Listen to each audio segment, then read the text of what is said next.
ముందుగా ఒక మ్యాంగో తీసుకొని దాన్ని పీల్ బాగా తీసేసి చిన్న చిన్న పీసెస్గా కట్ చేసుకోవాలి. తర్వాత మ్యాంగోని మిక్సీ వేయాలి.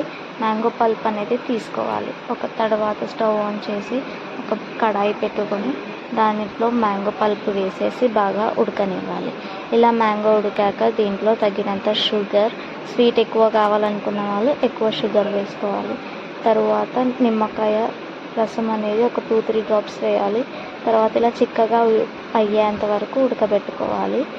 ఒక ప్లేట్ తీసుకొని దానికి బాగా నెయ్యి రాసి దీంట్లో మనం ఇంతకుముందు రెడీ చేసి పెట్టుకున్న మ్యాంగోని అయితే అందులో వేసేయాలి.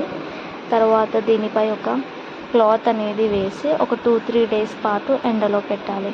క్లాత్ ఎందుకు వేయాలంటే ఎండకి నల్లగా కాకుండా మామిడి పండు గుజ్జు ఇది ఎర్రగా ఉండడానికి మనం ఒక క్లాత్ వేసుకుంటే మనం ఏ కలర్లో అయితే చేసామో అదే కలర్లో ఉంటుంది. తర్వాత ఒక లేయర్ లాగా అయితే మనకు వచ్చేస్తుంది. ఒక 2-3 డేస్ తర్వాత మనకి ఏ షేప్లో కావాలో ఆ షేప్లో కట్ చేసుకోవాలి.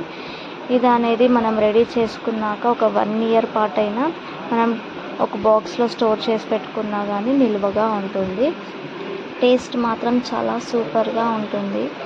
ఇలా మనకి ఏ షేప్లో కావాలో ఆ షేప్లో చేసుకోవాలి. నేనైతే షాప్లో మనకి దొరికే విధంగా బాక్స్ షేప్ అయితే నేను కట్ చేసి పెట్టుకున్నాను స్క్వేర్ షేప్స్లో.